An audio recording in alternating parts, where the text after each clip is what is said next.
Third example पहा. -10, -6, -2, -2 dash dash dash. हा आपल्याला सिक्वेन्स दिलेला आहे. लिहून घेऊ आपण sequence.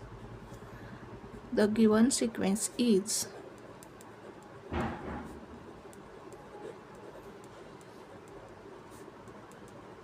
-10, -6, -2, -2 dash dash dash. Here terms लिहून घेऊ आपण. हिअर T1 किती आहे पहा.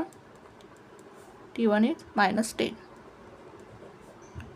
T2 किती आहे -6. T3 किती आहे -2. T4 किती आहे 2.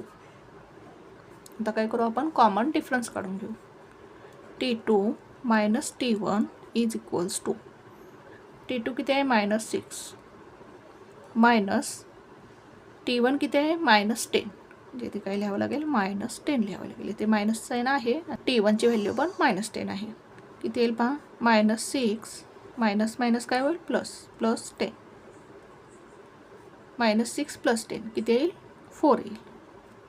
त्यानंतर T3 - T2 करू.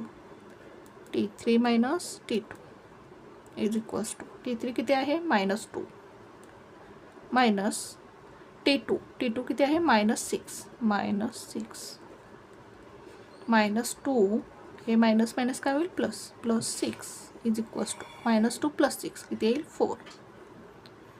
आता काय करू. T4 -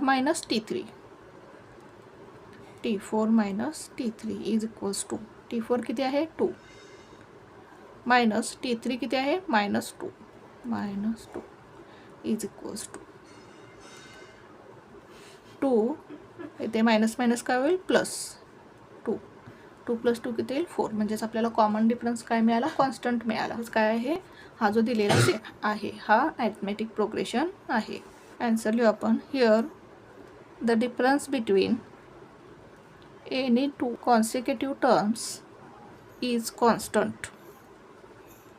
Therefore, the given sequence is an AP and the common difference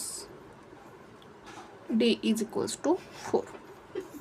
अशा प्रकारे हे एक्झाम्पल सॉल्व करायचं होतं. पुन्हा एकदा पहा आपण एक्झाम्पल हे कसं सॉल्व केलं.